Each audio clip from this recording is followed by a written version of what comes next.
क्या आप hair transplant कराने का सोच रहे हैं और आप ये जानना चाहते हैं कि हेयर ट्रांसप्लांट के टाइम क्या क्या साइड इफ़ेक्ट्स हो सकते हैं?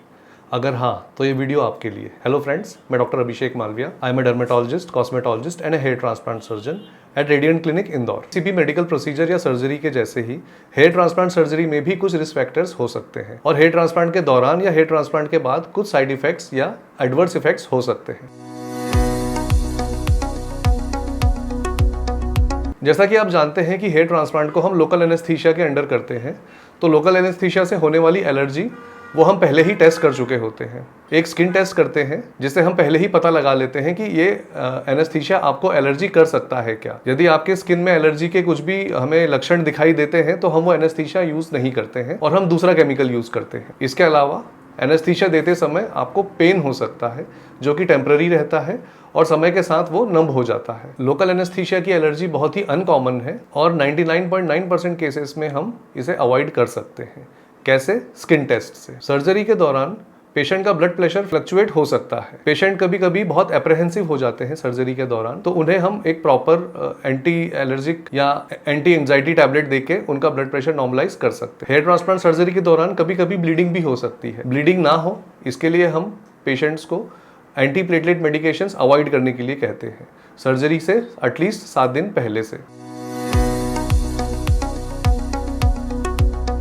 सबसे पहला side effect post operative pain. कई बार ऑपरेशन के बाद पेशेंट को डोनर या रिसिपिएंट एरिया में काफी पेन हो सकता है। पोस्ट ऑप हम पेशेंट को पेन किलर्स और एंटीबायोटिक्स नॉर्मली देते हैं। पेशेंट को पेन रिलीफ नहीं मिलता है तो हम पेन किलर इंजेक्शंस भी दे सकते हैं। इसके अलावा पेशेंट को इचिंग हो सकती है। इचिंग अगर ना हो उसके लिए हम एंटी एलर्जिक टैबलेट दे सकते हैं। हेयर ट्रांसप्लांट सर्जरी के दूसरे या तीसरे दिन पेशेंट को स्वेलिंग आ सकती है। ये स्वेलिंग हेयरलाइन से स्टार्ट होकर आईब्रोज, नोज और फोरहेड पर हो सकती है। स्वेलिंग ना हो उसके लिए हम पेशेंट को काफ़ी सारे precautions during surgery and after surgery बता देते हैं। सर्जरी के कुछ दिनों बाद रेसिपिएंट एरिया में स्कैबिंग बन सकती है। ये स्कैबिंग जो आपके ग्राफ्ट है उनकी स्किन के ड्राई होने के कारण बनती है। स्कैबिंग को मिनिमाइज करने के लिए नॉर्मल सलाइन का स्प्रे दिया जाता है, आप वो यूज़ कर सकते हैं। स्कैबिंग पर बिल्कुल भी हाथ नहीं लगाना होता है, अदरवाइज आपकी ग्राफ्ट्स पर इन्फेक्शन हो सकता है और आपके रिजल्ट को अफेक्ट कर सकता है। स्कैबिंग भी धीरे धीरे चली जाती है। Next side effect bleeding. Hair transplant के कुछ दिन बाद रेसिपिएंट एरिया में ब्लीडिंग हो सकती है।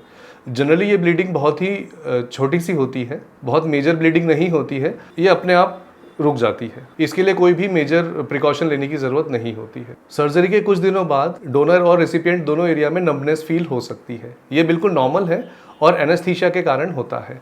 कुछ दिनों में नंबनेस चली जाती है। Scalp infection. स्कैल्प इन्फेक्शन एक रेयर कॉम्प्लिकेशन है जो कि अनहाइजीनिक प्रैक्टिस करने से हो सकता है। इसीलिए ट्रांसप्लांट के बाद ये ज़रूरी है कि आप एंटीबायोटिक टाइम पर लें और ग्राफ्ट्स को हाथ न लगाएं। फिर भी अगर इन्फेक्शन होता है तो आप तुरंत डॉक्टर को दिखाएं। हेयर ट्रांसप्लांट के कुछ दिनों बाद आपको पिंपल्स भी हो सकते हैं।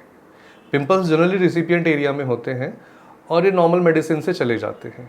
देखिए, हेयर ट्रांसप्लांट के बाद पेन, इचिंग, स्वेलिंग, स्कैबिंग ये सब हर पेशेंट में नहीं होते हैं और ये सारे सिम्टम्स भी किसी किसी में होते हैं। जैसे किसी में पेन हुआ, किसी में सिर्फ स्वेलिंग आई, किसी में सिर्फ इचिंग हो रही है। ज़रूरी ये है कि आप एक क्वालिफाइड डॉक्टर से हेयर ट्रांसप्लांट कराएं जो कि आपको ये सब पहले ही बता दे और ऐसे क्लिनिक पर जाएं जहां का स्टाफ वेल ट्रेंड हो इन सब प्रॉब्लम्स को सॉल्व करने के लिए। अगर आपको हेयर ट्रांसप्लांट से जुड़े कोई भी सवाल पूछने हैं तो बेझिझक कमेंट बॉक्स में आप कमेंट कर सकते हैं। मैं और मेरी टीम जल्द से जल्द आपके आंसर देने की कोशिश करेंगे। Thank you.